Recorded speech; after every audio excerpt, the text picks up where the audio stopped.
All right. Hello and welcome, everyone. So today we are going to be talking about the Khora Prime access, as that released with TennoCon, and I have the whole thing now, and we can talk about the whole thing. Notably, for the vast majority of you probably, if you want to know about Cora specifically, I do have a very recent builds refresh with her that I went through. And if you want to see like the build and in-depth gameplay for Cora, we are going to just direct you to that video, as that's super recent and the build remains exactly the same. We are, of course, going to show it and talk about it a little bit, but this is more going to be about the Prime Access as a whole. Speaking of the Prime Access as a whole, this is the default look for Khora Prime. This is how she comes with the Prime accessories and everything. I will say I do think that the Prime accessories this time run a bit on the weak side. The Sindana that we have here, I think, is nice, and it, is going to suit needs on plenty of Warframes, I'm sure. It's, if you like the aesthetics of it, you like the aesthetics of it. But with the Sindana and then the Prime Narta being the only offerings in this Prime accessories, it feels a little weak. I would feel better about the emote were I more particularly impressed with it, but the kind of like, slow arms up glow and then the little shockwave out feels very minimal, especially whenever we have a lot of other dances and stuff in the game that are like a lot more involved and there's more to do. And that's, you have like the MR30 emote and all these big fancy things. It feels like it's just not in the same upper high tier, I guess, of like the good emotes that exist in the game. So it feels a little lackluster on the Prime accessories part. But I do think that Cora looks fantastic. I think Cora looks very, very good. And this is her default appearance. However, I decided to go with this as the final look for her. And for anyone that's wondering where these colors are, we've got this here in Classic. This is also in Classic. And then the black and white are just like your usuals that you'll get from the smoke palette in the top and bottom. So yeah, this is what I went for this. I do think that the Conquera Ephemera looks really good with this. I kind of went for a sort of ribbon overload, I suppose, on her. And I think it went really, really well. I am using the Valkyr Deluxe Pack Armor, which I think works great for her. I think it really helped, like, it's more ribbon type stuff going on the arms, of course. But I think the chest and legs also work fantastic here. For the auxiliary, you do have the ability to still use Cora's spikes. For me personally, I don't think I will, but it's nice to have the option. And then for the Sindana, I went with the Bujo. I think that's how I'm supposed to say this, Sindana, as the Prime Sindana is, of course, nice. And if we just, like, switch to that, like, it's good.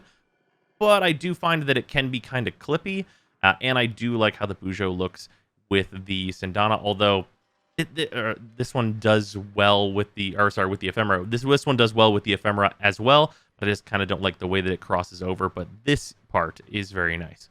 But yeah, overall, I'm very happy with it. I think that Cora looks great. I am, of course, swapped to the Fiera helmet, but it looks, great as the regular as well. And we do have the alternate helmet for the Prime Access as well, but I think that this helmet is honestly weaker than even her default. I will say one of the downsides to her default helmet is I really like this veil, but in missions it goes away whenever you are in any of Cora's different forms. So you're not usually going to see that because you're going to be playing, but it is of note, and that's part of why I switched to just the Fiera helmet full time on her. In terms of the build, things remain very much the same as they were in the build's refresh. We have, all the things you're going to want: Rolling Guard for safety, Aegis for safety, Accumulating Whip Claw for tons and tons of damage. We are on max range for Whip Claw, which is 200%, using that Cutting Drift to just get up in there. This is a 2-forma build, though it does utilize an Umbral Forma, but the other Forma is just for her Aura, so you don't really need 2-forma for the Aura, and you could instead just put like 2-forma in here just to get the Intensify on, and that beyond, like, overextended and streamlined would do just fine for that, and you would be up and running very easily. So not a huge forma investment on her. Energize, of course, always helps, but we are running max efficiency. And we do have the Venari slot. This Venari slot is kind of open. If you subsume over this, then you still have Venari, you just can't control Venari, and because controlling Venari is kind of a total waste of time, you basically lose nothing when you subsume over this. There are a lot of options. I went with Breach Surge in the builds refresh. Dispenser is an option. There's tons and tons of things that you can make work, and you can edit the build to go for a few different things because, of course, we build for range. So if you wanted to go for something that needed, a bit more strength, for example, you could instead take a little bit more of a risk and go Mult Augmented with the kills, allowing you to get to 168% strength just with that. And then perhaps going for something that's a little more strength intensive if you wanted to switch to Transient Fortitude or something if you need a little bit more. And then using, Matter Eye and so on and so forth. Plenty of options. There's little tweaks you can do here and there, and there's plenty of good ways to build Cora, but you're definitely always going to want to be using her Whip Claw and with Strangle Dome and Ensnare. You're never going to get rid of any of these other abilities. This one's just definitely the choice of what you want to do. Notably for this build, we do normally use Accumulating Whip Claw because it's just more damage, but the more common use for her is probably going to be Pilfering Strangle Dome. Pilfering Strangle Dome, of course, is giving you that additional loot, which is very, very good. You do not need Accumulating Whip Claw on non-Steel Path enemies, and realistically for the vast majority of Steel Path, you don't need it for the Steel Path enemies either if you have a proper stat stick. So, Pilfering Strangle Dome, perfect for farming. Don't really need to change anything else in this build. It's all good. You can, of course, go more range and less strength, especially if you're not going to be on the Steel Path. And I would definitely suggest swapping out Augur Secrets for Stretch, which, of course, fits because we have the 2 extra capacity. If you are going to be doing some, really low-level farming and just, busting it out. Or if you're having a different Warframe as your DPS, just hitting more enemies and getting more enemies into the Strangle Dome faster is going to be more important, of course. But that's just good Cora things. In terms of the stat stick, I will show really quickly. I use a comma because Cora's broken and she works with Rivens, even though she shouldn't. But if on the off chance, you don't have some absolute nonsense that shouldn't exist, just include more elemental damage instead. You do notably want to have some combo duration either here or on your primary secondary weapons. You can do it in a few different ways. And that is because you want to keep your combo up, because combo will also increase Cora's damage from her 1. In terms of the other Prime weapons, though, I gotta say, we have another set of dual swords. Just for their regular visual, their regular visual right here. They look fine. And then this is them with the same fashion as my Cora. These are pretty objectively, they're the best dual swords in the game now. But also pretty objectively, that kind of matters little to not at all. They're an extremely high MR lock on MR 14. In terms of, MR locks just in general and what is extreme and what's not. And this works. I've only included 1 Forma because putting the 2nd or 3rd Forma in for, removing Drifting Contact and getting the 1 extra level on Vicious Frost just is plain and simple just not worth it at all. So I just have not done that and will not do that. But yeah, this is the general thing that you want to go with. It's just basic attacks. Carving Mantis is the better stance because it's non-moving, just basic mash E combo, has the most slash procs in it, which is basically instantly determining that it is the best one. Because there are 3 slash procs in that. That being said, none of the combos for dual swords are particularly great. It's workable and it's fine. But it's really not anything to write home about for any of the dual swords. And there are just so many of them, and they've been around for so long, and they've been about as good as they are now for so long that it's kind of whatever. If you like dual swords, these are here. You can use this cool Lemnis skin with these new ones. They exist. In addition, the way more interesting weapon is the Histrix Prime. So, the Histrix Prime, or the regular Histrix rather, and the Histrix Prime have a unique mechanic, which is that they, if you look in the bottom right, can switch between base damage quills. So I have a poison, which you always start on, fire, electric, and ice quills. And what those do is basically instantly allow you to always proc that elemental that you've switched to. So no matter what you mod for, you're always additionally going to proc for whatever the quills are. And this is extremely, extremely good because poison is great against shields in some situations, of course, but fire is far and away the best choice, allowing you to rack up an astronomical amount of heat procs and just burn through armor and everything else. It is actually very, very good, and very, very honestly, the downside to this weapon is that you have to aim with it. And I know that sounds ridiculous, but that really is the downside for this weapon, because having to aim it means that you are spending time aiming it and not just shooting it down the hallway and having it figure it out for you, like the Kuvanu core and like the, the various AoE weapons that we use and things like the Catabolist that hit a bunch of enemies and all that kind of stuff. This doesn't do that. This is just regular bullets. And that does sound ridiculous, but it really is true. In addition to that, there is the minor downside that this weapon has to reload quite often, but I don't find the reload to be particularly harsh. Like, it is, well, it's 1.2, but it's really not a big deal. I will say that it would be definitely a lot of fun to go for a Pistolier build on this, where you're using the maxed out Pistolier Arcane on your main frame and then just having the ability to never reload with this. That sounds like a tremendous amount of fun. And if you have access to that, I would highly advise it. But it's a pretty regular build that we have going on here. Nothing too crazy. Although, I did just realize I never put that final forma. I meant to in this, but it's okay because I'm MR30. And that's the only change. It's just the Prime version of the mod. Because of the heat proc stacking on this weapon, it doesn't really change how good it is at all. But it is more upfront damage, which can be helpful. And yeah, it's good stuff. It's just, it's a pretty regular sidearm.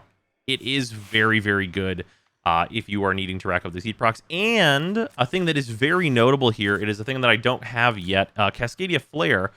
This is on heat status effect, plus 12% damage for 10 seconds, and it stacks up to 480%. This has the potential to be very, very good on this weapon. Notable, whenever they fixed all of the stuff to, like, not lose stacks inappropriately and have things be good, basically. Like TLDR, they fixed secondary merciless and all that in order to, like, work, so one stack falls off at a time. Cascadia Flare doesn't have one stack fall off at a time. All of the stacks fall off simultaneously, and you need 40 stacks in order to stack all the way up to your 480%. I don't know if that's intentional, but regardless, this weapon kicks out so many heat procs, it probably really isn't going to matter, unless the enemies you're fighting have a limited amount of heat procs that they can take at a time. And even then, if there's like an additional like regular enemy, you should be able to get a lot of heat procs before they die in order to stack this up.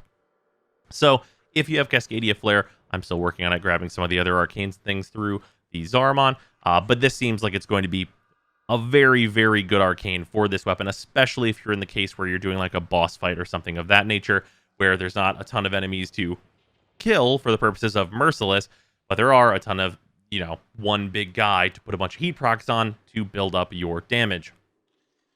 So yeah, interesting weapon. And then we have another pair of dual swords that are just absolutely fine. Just real quick, we are going to show the Histrix Prime. I've made myself invincible just because I'm, Cora here, and you have to be using Cora's kit in order to not die normally. Obviously, she's very fine in the steel path, and something like this would not be a big deal were I just using what's in her kit. But I am getting the instant reloads from my cat, so maybe this is more of a little preview of what you would receive if you were using Pistolier. But yeah, the heat procs stack up really fast. The damage is very solid. It's not bad at all. I think that the Histrix is, if you're someone that wants to use a single target weapon, if you're not a fan of the current AoE weapons going around, I think that the Histrix is a fantastic choice. Like, if of the non-AoE guns, it is maybe the best currently. It's very possible. I don't know that I would say that with 100% certainty, but it's definitely within the top 3. That much is for sure. As for the dual swords, we have some things to talk about with the dual swords. All melee weapons, or at least all dual swords, I forget what it is exactly, they're all bugged. Every single stance and all of their combos are all bugged, where if you do the thing where you're holding your switch weapons, and you get the flash, and you lock yourself into the combo, none of the combos work. Nothing functions. You will do the first hit of any given combo, except for your main just mash E, and then it will reset. Then you will reset out of it, and that is bugged and not allowing you to do all of your combos. Of note, interestingly, specifically for this weapon and specifically for Carving Mantis, that is actually what you want, because the only two things you should ever be using on Carving Mantis are the hold right click and forward, which is this little dash to give you distance. You can do this much, much faster if you don't have to actually know the timing and can only do the first attack, which is the dash, and the mash E, which has those slash procs we mentioned earlier. So, even though everything is bugged and broken, in terms of Carving Mantis, that actually turns out to be an upside, hilariously. Yeah, dash in, just do dual sword things. This is just pretty much how it goes. Dual swords are unfortunately like kind of slow and unwieldy, and like the combos that they have, like even though like there is some slash in here, you can see it's pretty slow overall. Just in terms of like killing the enemies, it's fine. It will kill the enemies. Obviously, these are level 190s. They're about comparable to like your starting Steel Path enemies. So it will kill them for sure. Like they will die, but it's not going to be anything to really write home about. And these are the best dual swords in the game pretty easily whenever you just compare the stats raw. And of course, they're all the same. So that it do be like that. But yeah, that's what's up with the Khora Prime Access. Overall, I think the Cora looks great. I think it's nice that we got, you know, one out of, you know, 2 out of 3 ain't bad. Khora Prime's great. She didn't really need any changes. And then Histrix Prime, I think, is a perfectly good weapon. Like, they were limited by the Histrix being a single target weapon, and we're in an AoE meta, and I think that that's okay. Like, that's fine. Like, we can have, like, if you want a single target weapon, or if you need to, like, dump a bunch of statuses on an enemy, this weapon can absolutely do that. And if you need a particular base status, it can also switch to that at any time if that's ever necessary. So yeah, I think good stuff overall. Nothing to really be done. The Khoras were like already Cora's signature weapon, so we knew that these were coming with her. It's just another set of dual swords. Something else would have been more interesting, but also would have made considerably less sense. But yeah, good PA overall. Very easy farm, I will say. There's not a lot of trouble farming this. Everything's pretty cut and dry. There's a lot of like easy capture relics to go and grab. Was not a problem at all. I like bought like the last common I needed basically for the Histrix, just so I could get this video out quicker. But yeah, good stuff overall. Hopefully you guys have enjoyed the video. Again, if you want to see more in-depth stuff with Cora, I would tell you to go check out my builds refresh for 2022. Those are also, if not already, those are about to come to a close. All of that stuff has been recorded, so all of the builds refreshes are about to be available, and then we'll have some more interesting things to talk about. So yeah, with that, I'll see you tomorrow.